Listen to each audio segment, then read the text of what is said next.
प्रियो, बाइबल में बहुत सारी युद्ध की कहानियों को पढ़ते हैं, लेकिन आज हम उनमें से एक दबोरा की कहानी से कुछ सीखेंगे, जो हम न्यायों की पुस्तक में पाते हैं।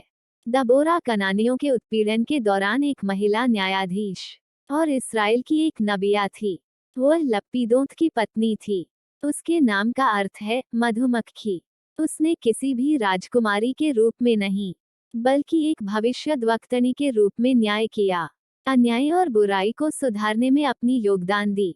किसी भी मामलों की सुनवाई के लिए रामा और बेतल के बीच एक खजूर पेड़ के नीचे उसका पसंदीदा स्थान था। वह वहीं पर बैठकर न्याय किया करती थी। लेकिन एक प्रश्न उठता है कि खजूर के पेड़ के नीचे ही बैठकर क्यों? क्या कोई और पेड़ नहीं था? इसका उत्तर हमें श्रेष्ठ गीत की पुस्तक में पाते हैं। लिखा है, हे प्रिय और मनभावनी कुमारी, तू कैसी सुंदरी और कैसी मनोहर है। तेरा डील डॉल खजूर के समान शानदार है।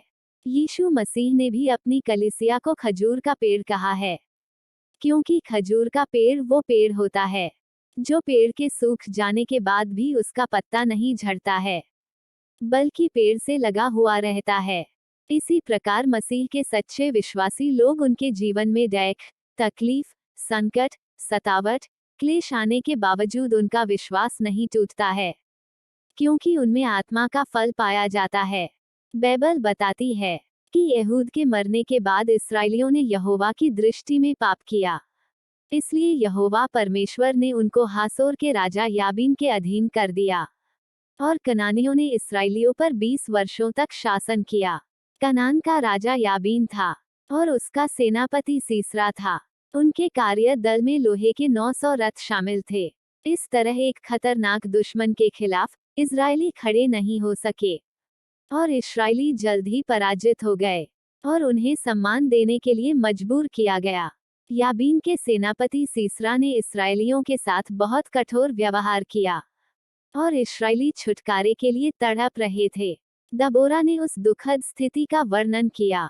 अनात के पुत्र शमगर के दिनों में और याएल के दिनों में सड़कें सूनी पड़ी थीं, और बटोही पगडंडियों से चलते थे, जब तक मैं दबोरा न उठी। जब तक मैं इस्राएल में माता होकर न उठी, तब तक गांव सूने पड़े थे। तब यहोवा परमेश्वर ने दबोरा से कहा कि नप्ताली में से बाराक नाम का एक मनुष्य सीसरा से बलवा करेगा। यह सुनकर कि बाराक ने उससे कहा, यदि तू मेरे संग चलेगी तो मैं जाऊंगा, नहीं तो न जाऊंगा। उसने कहा, नी संदेह मैं तेरे संग चलूंगी, तो भी यह यात्रा से तेरी तो कुछ बड़ाई न होगी, क्योंकि यहोवा सीसरा को एक स्त्री के अधीन कर देगा।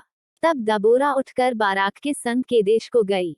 दबोरा सैन्य ताकत के साथ जाने के लिए तैयार हो गई, लेकिन उसने भविष्यवाणी की कि जो जीत होगी वह बाराक की महिमा के लिए नहीं बल्कि एक स्त्री की होगी। वह खुद की बात नहीं कर रही थी, बल्कि याएल की बात कर रही थी।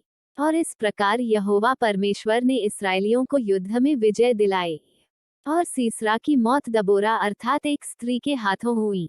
दबोरा ने कहा, न्यायों 5 उसका 31 में कहा, हे यहोवा, तेरे सब शत्रु ऐसे ही नष्ट हो जाए, परंतु उसके प्रेमी लोग प्रताप के साथ उदय होते हुए सूर्य के समान तेजों में हो।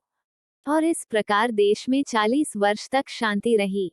प्रियो, इस कहानी से शिक्षा लेनी चाहिए कि एक स्त्री होकर भी युद्ध में विजय प्राप्त कर सकती हैं, क्योंकि दबोरा के साथ यहोवा परमेश्वर की सेना खड़ी थी।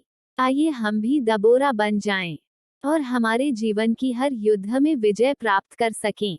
अंत में आपसे निवेदन है कि चैनल को सब्सक्राइब जरूर करें। कहानी सुनने के लिए आपका बहुत बहुत धन्यवाद। परमेश्वर आपको बहुतायत का आशीष दे।